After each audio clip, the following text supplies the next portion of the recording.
Hi everyone, my name's Rob and I'm here to start a bit of a campaign. There's an issue at the moment, a rather significant illness and disability that's affecting quite literally tens of millions of people across the world.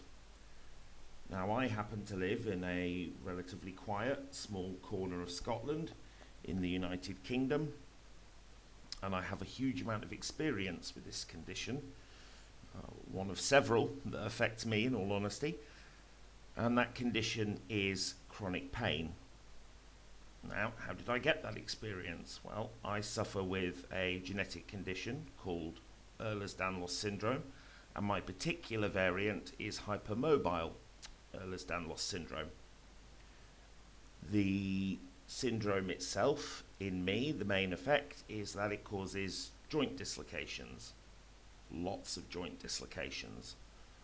I currently, as I'm sat here on the 20th of April 2023, have on average 100 joint dislocations a day, the majority being from my kneecaps or patellas, if you want to use the fancy word, but also my left and right shoulders, left and right elbows, all of my fingers and all of my toes. This can make life a little bit interesting and, as I'm sure you can imagine, cause a lot of pain at the same time. Now, I've been fighting for treatment and assistance and support from the NHS for years. And the reason I'm making this video is because of a conversation I had a few weeks ago with my general practitioner, my GP, or for those overseas, that would be your family doctor or your primary care physician. And this very lovely GP, who I've spoken to a number of times and has helped me as much as they can, has advised me that I am at the end of my treatment. They cannot change my medications, increase them, or anything like that, and that within a few months' time, most likely before Christmas 2023, the medication will no longer have any effect and I will be forced to face the ferocity of 100 dislocations every single day, or perhaps slightly more at that point due to the degeneration of my condition, without any pain relief. And I've got to be honest, this is a pretty horrifying thought. Now, I've been fighting and going through pain clinics and medications and hypnotherapy, acupuncture, pacing techniques, everything you can think of. But ultimately, when it comes to treating pain from joint dislocations, for example, if an ambulance was to show up, if you dislocated in the street, they wouldn't produce an easel and paints and ask you to paint away the pain. They would give you the medication you needed so that they could get you semi-comfortably at least to hospital. Now, when I did speak to my GP, she advised me that although there were other medications available, a number of other medications available, all based on opiates, she was not able to prescribe them to me, despite, in her professional opinion, me needing them due to the extreme level of pain that I live with, due to regulations imposed by the National Health Service, particularly the National Health Service in Scotland. Now, these regulations have changed a lot over the last couple of years, and it all has to do with the current epidemic, so to speak, of drug deaths in Scotland. And presently, Scotland has the worst performance for drug deaths in the entirety of Europe. Now, rather than actually face down the illegal drug trade and the lives that that is destroying on a daily basis, the Scottish Government has taken the easy path, or the low-hanging fruit, as you might say, and is going after prescription medication. Now, don't get me wrong.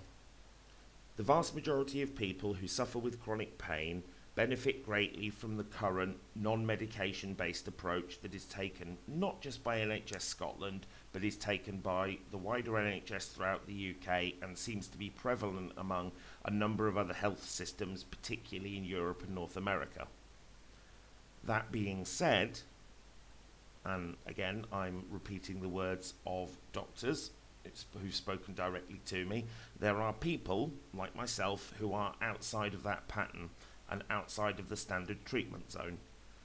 So yes, I live with chronic pain. I have nerve damage as a result of dislocations and operations. And Ehlers-Danlos itself is known for chronic pain, and the chronic pain is pretty hard to live with, I'm not going to lie.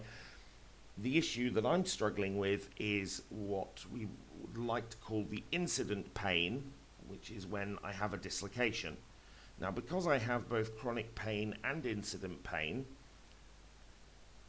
and obviously at different times it's different ones that are causing the problems, it makes treating my situation and treating my condition very difficult, because you can't just rely on pacing, diet and mental health changes. So what I'm here to do, and I'm really asking for your help with this, because I am one man with a very significant disability, one man with a limit to what he himself can do, is I want to change the situation for people like myself. I want to see chronic pain start to be treated very seriously. Why? Well, because it's one of the biggest causes of disability. It ruins lives. It doesn't directly kill people like cancer or heart disease, but it does indirectly contribute to a large number of deaths every year through suicide, illegal drug use, excessive alcohol consumption, risk-taking behaviours, people failing to take care of themselves, people failing to engage with doctors when other issues arise, and all of the above. I want to see chronic pain start to be treated seriously, because as a society, the cost it imposes on us is awful, and more importantly, the cost it imposes on the individuals is awful. So what I'm here to say, if you're watching with chronic pain, is I'm here to fight for you. If you're watching this because somebody you love is in chronic pain, then I'm here to fight for them and support them however I can. And I'm hoping that together, as a group, we will be able to push forward and make some genuine changes. So, all that's left to say is there will be more videos coming shortly, including perhaps a more in-depth autobiographical look at myself and how I ended up in this exact situation as a 31-year-old man who in the next few months is likely to be forced into a residential care facility, again in the words of his own doctor.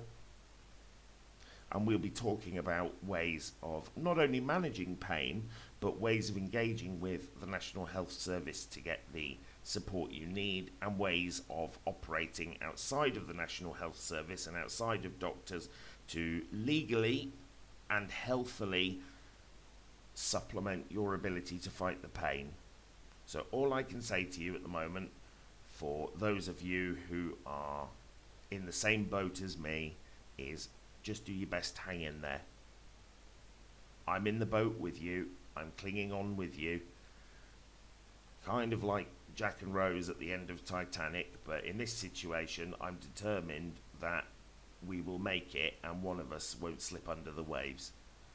And perhaps together, we can change the way that chronic pain is treated for the benefit of the patients throughout the UK and throughout the world. So, welcome to the campaign, folks.